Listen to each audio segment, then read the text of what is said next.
Live from WTVO 17 and your home team, Eyewitness News at 5 starts now. The Democratic pick for President Joe Biden makes history with his pick for running mate. Kamala Harris's addition to the ticket will mean several firsts. A local community is left picking up the pieces after violent storms. An outpouring of supports making the process a little easier for some. Several Stateline districts make changes to their reopening plans days before school starts. We sort out what the delay means for thousands of students and their parents. Good evening, I'm Mimi Murphy. And I'm Eric Wilson. Joe Biden names his pick for running mate in the 2020 presidential election. The former VP chose Senator Kamala Harris from California. His decision comes months after he committed to picking a woman to join him on the ticket. Karen Travers has more on the woman Biden says is right for the job. From rivals to running mates, Joe Biden announcing he's picked Kamala Harris to join his ticket as the candidate for vice president. A Democrat from California, Harris is the only black female senator. Women, especially older women, are going to be very drawn to having her as a part of this ticket.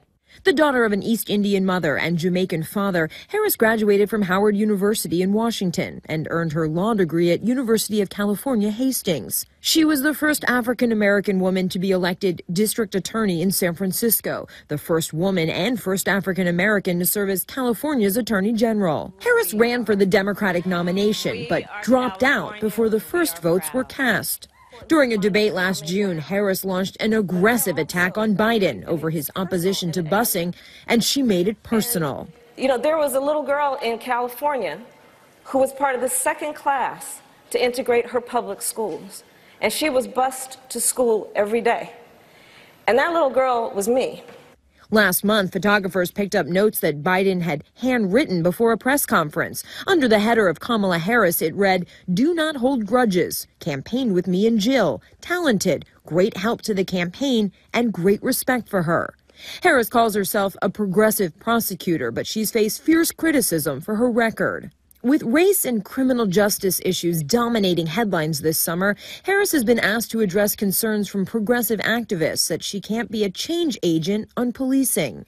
As a senator, Harris made headlines for her tough questioning, notably during the Supreme Court confirmation hearings for Justice Brett Kavanaugh.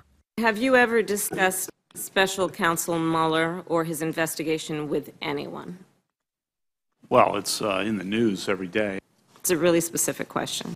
I would like to know the person you're thinking of. In the Senate, Harris has been a leader on race issues, pushing to make lynching a federal crime and introducing legislation to make Juneteenth a national holiday.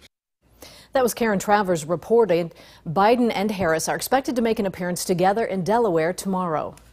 People in the village of Forreston sort through what's left after yesterday's storms. 13 blocks sustained damage. The strong winds knocked down trees, telephone poles, and destroyed buildings. Village leaders say about 90% of the debris has already been cleared. NICOR is working to restore gas service to the community. ComEd will begin the process of restoring power tonight. Village President Mark Metzger says they're making sure those helping out are following COVID guidelines while staying safe.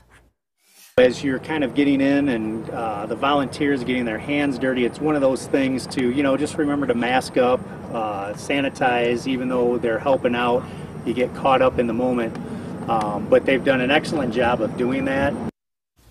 Those volunteers have helped lighten the load for Forreston residents working to put their homes back together. Reporter Dylan Siraki is live now in Forreston. And Dylan, what has it been like for residents today?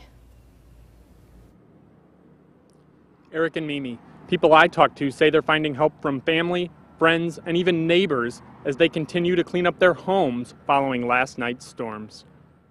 This is the first time I've ever experienced it in my adult life. They lost their garages, some people lost their vehicles, some people lost their homes. The whole town is without power. Nothing.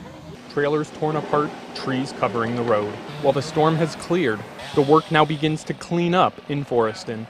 There was zero warning. So my wife was sitting at the table and she heard something and looked out the window and all the pine trees in the front yard were gone. And by the time she got the dogs and the girls rounded up to the basement, it was already over. Half of the trees in John Miller's yard uprooted due to the high winds. One day later, his family and friends stepping in to help. I didn't call anybody when I got home from work. last night everybody was already here with skid loaders and trailers and chainsaws ready to work, so we feel very blessed. Amy Chamberlain and her husband took the day off of work to help some of their neighbors. They live in Forreston too, but say damage was minor at their house and felt it was more important to help others who needed more support. Forreston strong. We've gone through a lot in the past, and this community knows how to pull together when they need to. So yeah, I can see it, and I already hear it now. My phone's already blowing up with people saying, hey, I'm on this street, or are you helping out? Please call me. Let me know if we need help. Volunteers from several community organizations also spent the day in Forreston to lend a hand. Members with the Salvation Army handed out food and drinks, while Rhonda Myers credits a crew from the Christian Aid Ministries with helping her clear her yard. This was all, branches, and there was a half tree down in the backyard from the neighbors, and within 30 minutes, I think they had it all cleared up, raked and everything. It was awesome. The Red Cross is also offering shelter and other essentials to people who were displaced by the storm. Reporting live in Forreston for your home team, I'm Dylan Saraki. Dylan, thanks for that update. The storm made its way through the Forest City, too. Yeah, leaving power lines down, branches scattered everywhere. Reporter Michelle Rave witnessed some of Rockford's cleanup efforts. Families across the state line are left picking up the pieces after last night's storm. Many homeowners spent their morning picking up the mess left behind after last night's storm. Some houses had a few branches in the yard, others had significant damage. One woman I talked to had a very large tree fall in front of her yard, while another couldn't even see his kids' playground in the backyard because it was completely buried by tree branches. The patio table that was completely thrown across the yard, I have one of those chairs stuck in a tree. Our fence is going to have to be completely redone. It's disheartening. I mean, and I'm not the only one in the neighborhood or across the state or, suffering from the storm or anything, but it's devastating to lose trees that are probably 55 years old. At the height of the storm, there were over 60,000 power outages across the state line. And many homes are still without power today. Reporting in Rockford for your home team, I'm Michelle Rave. Beloit police arrest a man they say was behind a July shooting. Officers took Lewis Kimball into custody Monday. The 35-year-old faces recklessly endangering safety and felon in possession of a firearm charges. July 31st, officers were called to Dewey Street near Summit Park. Investigators say a 25-year-old man was shot after a, quote, large disturbance. Police say Kimball pulled the trigger. The victim survived. The pandemic is forcing state-line school districts to alter back-to-school plans, including one to go exclusively virtual. Belvedere Schools announced students will be taught remotely for at least the first quarter. Not only that, the start date was pushed back to September 8th. That's more than 2 weeks after the original start date. The district plans to finalize the school year calendar next Monday.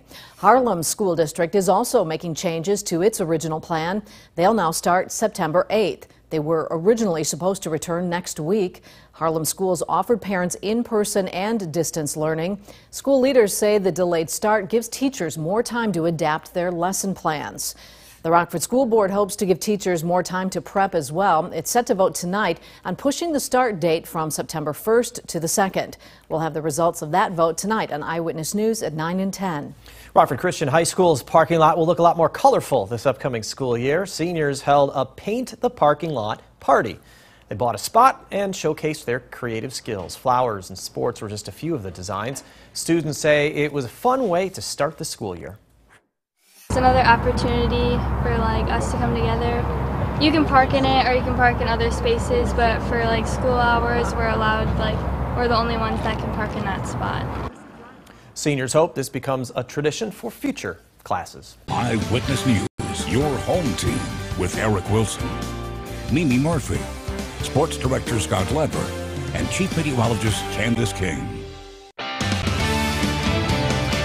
A class action lawsuit against House Speaker Mike Madigan and ComEd is filed in federal court. The utility company is the target of a federal investigation. The feds aren't charging Madigan with anything as of now, but that didn't stop 5 ComEd customers from naming him in the lawsuit. The suit seeks $450 million to be returned to ComEd customers. Whether they do or not, it's not going to ultimately help the ComEd customers. And so we felt we had to move now to position ourselves to try to get refunds of the money that was taken from them. Again, Madigan has not been charged. He also has denied any wrongdoing. Now, the first warned weather forecast with Chief Meteorologist Candice King. Lots of blue sky out there for us. So live look with our Merced Sky Track camera now out over downtown Rockford. Starting to see a couple of clouds kind of build in as we look a little bit further to the south with a system that passes well to our south, but we do not have to be concerned with that. In fact, as high pressure continues to build in, it will leave us nice and comfortable and dry for these next couple of days. It'll actually help calm the wind just a little bit and allow our temperatures tonight to dip down into the upper 50s. You can actually see some of those clouds just a bit further down to our south. We've got another weak area of low pressure. Brought a couple of showers out over southern South Dakota here earlier this afternoon. That'll pass to our north later tonight, but it'll come through dry as it encounters a little bit more drier air. Want to kind of go back 24 hours to the storms that rolled through northern Illinois and southern Wisconsin yesterday. There's been a lot of talk about the damage, whether or not it was caused by straight line wind damage or tornado damage. And there's actually, when you look at the damage and the damage path, a way to tell whether it was straight line wind damage or caused by a tornado. And the National Weather Service, both from Chicago and Milwaukee, have been out all morning and afternoon surveying the spots that were hardest hit. But I want to talk a little bit more about what the difference is. When we look at straight line winds coming in, whether it be from a downburst, a microburst, a derecho, which is just a kind of cluster of downburst winds, microburst winds, and clusters of microbursts, you can actually get winds in those thunderstorms and the outflow and the downburst and kind of that straight line wind damage over 100 miles per hour. But I want you guys to think about in and out. Wind flows out from a downburst. So you have the wind coming from that thunderstorm, hitting the ground, and then spreading out. That's where you get that straight line wind damage. The debris from that wind lies in straight lines parallel to the outward wind flow. So you'll see that damage path where you've got pretty much everything going in a straight line. You can really tell this sometimes with trees, sometimes with buildings.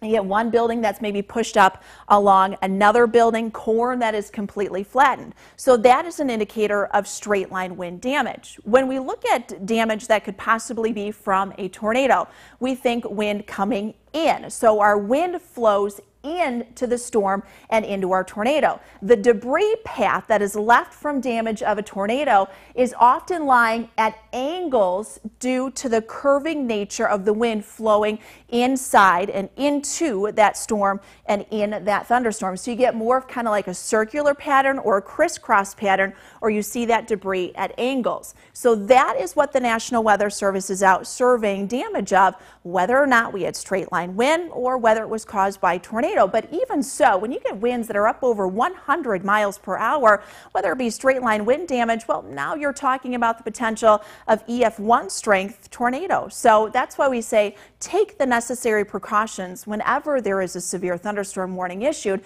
because you can get some very strong winds associated with that. Our skies with high pressure, we don't have to worry about the wind. In fact, we're going to stay fairly dry. 59 tonight, 86 tomorrow, 63 tomorrow night. Upper 80s towards the end of the week. Saturday might be our best chance for rain, guys. But look at the end of that 7-day. Got a couple of 70s on there. Now, the Napleton Sports Desk with Sports Director Scott Leber. Forget about the battle for the old Loken bucket and Paul Bunyan's axe and all the other rivalries that we see play out in Big Ten football every fall. They will not happen this year. The Big Ten made it official today. The football season has been postponed, and so have all the other fall sports seasons. Conference presidents and chancellors just couldn't see going forward with competitions, considering the current state of things as it relates to the pandemic. Northwestern University president and Big Ten Council of Presidents chair Morton Shapiro says there's simply too much uncertainty regarding potential medical risk. Just last Thursday, the Big Ten had announced a revised football schedule for the fall, and now that's all out the window. In Champaign, Lovie Smith put his Fighting Illini football team through a non-contact practice this morning before the Big Ten announcement was made. Smith said he felt the football season should go on. As an athlete, you look right now, baseball is playing, basketball is playing. I know they're in a bubble, but I'm saying that if you have guys that have tested daily like we are, and everybody is tested negative, why not continue to do what we're doing? We want to play. We've done everything possible to play. I feel like it's safe for us to practice and play. And if something happens while we're playing, while we're practicing, we have a plan for that. Big Ten officials will consider shifting the fall sports to the spring, depending on how things stand with the virus in a few months. No decisions have been made regarding winter and spring sports. NFL officials say they're happy with the progress being made in the development of face shields for players. The shields are produced by Oakley. They have multiple vents in them that don't align. That way they allow airflow while also trapping the majority of droplets. The shields are worn inside the helmet face mask. Oakley keeps tweaking the vents as it gets more feedback from players who test them out. It's another hockey night in Edmonton for the Blackhawks. They get some fresh competition. They'll open up their playoff series with the Vegas Golden Knights at 9:30 Central Time. The Golden Knights are the new #1 seed in the West. That means the Blackhawks are underdogs again. Patrick Kane doesn't have a problem with that. You know, it's a cool role to play. I think it's exciting for our team when everyone's kind of counting you out and no one's really giving you a chance. Nice and comfortable out there this evening. Our clear skies will continue. Temperatures down around 58 degrees, up to 86 tomorrow. A little more cloud cover during the afternoon. Isolated shower Thursday, Friday, cooling off by early next week. Beautiful day today. Thanks, Candace. Stay safe.